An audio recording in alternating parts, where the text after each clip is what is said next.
I still remember the sound of the faucet dripping, each hollow plink echoing through the kitchen like a cruel metronome, marking time in a life that had just unraveled. I sat there numb, the only light in the room coming from the laptop screen, its cold glow illuminating a zeroed-out bank account. Gone. Every cent we had saved for Noah's college, drained like it had never mattered. Then the message popped up. Don't look for me.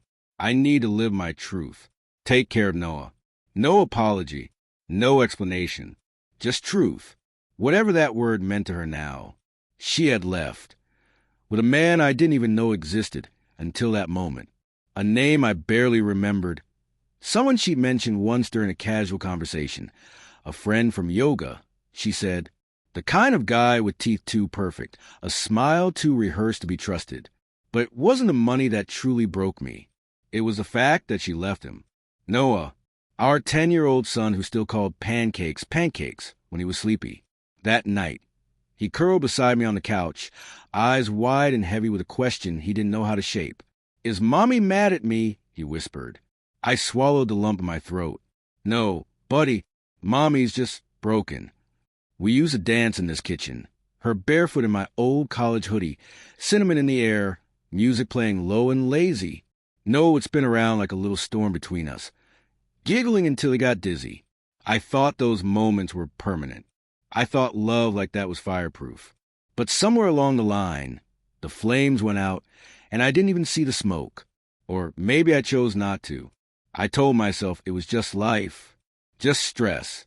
That love fades a little, settles into routine, that it was normal, that we were normal. But I ignored the way she flinched when I touched her back. How book club became a reason to stay out later and later.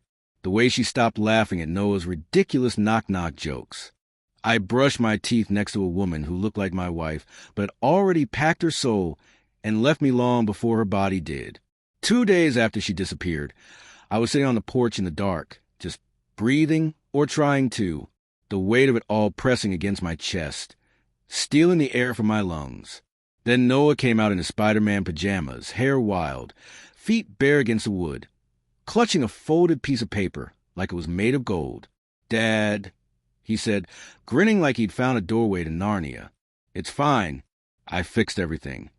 I laughed. God, I actually laughed. And something cracked open in me. What do you mean, buddy? I emailed Grandma, he said with proud defiance. The one Mommy doesn't like. I told her everything.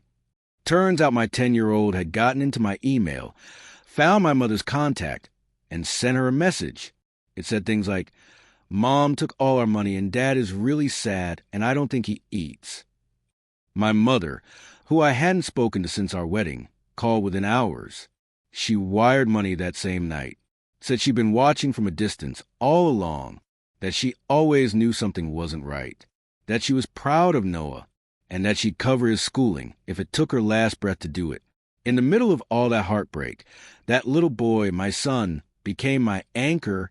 His small act of hope cracked the darkness just enough to let light back in. 2 days after she vanished, my phone rang. It was her, my wife, panic bleeding through every syllable. Her voice was frantic, scattered. Did you freeze the account? No. I said, my tone calm, not out of peace, but the kind of quiet you hear just before a storm tears everything down. I can't access anything, she continued, breath ragged. My card's not working. What the hell did you do? I told her the truth. That actions have consequences. That betrayal comes with a cost. That, yes, I have retained a lawyer, filed for emergency action to protect what little we had left. That my mother, Noah's grandmother, had already locked down the college trust and moved what could be salvaged into a new account solely under Noah's name. That it was over, not just emotionally, legally, practically. Finally, I heard it then. The crack in her voice wasn't grief. It wasn't love lost. It was security slipping through her fingers. She didn't cry because she lost us. She cried because she lost a cushion, the fallback plan, the man who once would have caught her no matter how far she fell. The thing about heartbreak is that it doesn't arrive like thunder. It seeps in, slow and corrosive, drop by drop like poison. I didn't break down in a dramatic fit of tears. It came in moments. Quiet, ordinary ones.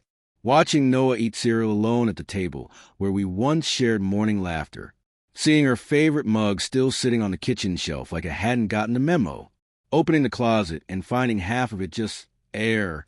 A physical emptiness mirroring the one inside me. There were no screaming matches. No thrown dishes or late-night confrontations. Just silence. A silence that echoed through my bones, turning me into a shell of myself.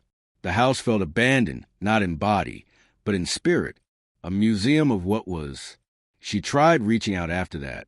Letters, emails, a single voicemail where her voice cracked under the weight of regret.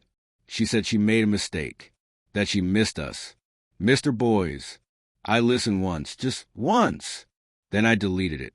Because love, real love, isn't a hotel room you check out of and come back to when the road gets rough. It's not something you abandon and expect to reclaim once the novelty fades and reality sets in. She never truly asked about Noah. Not in the way that mattered. Not in the way a mother should. And yet he's stronger than I ever was. Every day, he tells me he's okay. That he has me. That he has Grandma. And Rocket.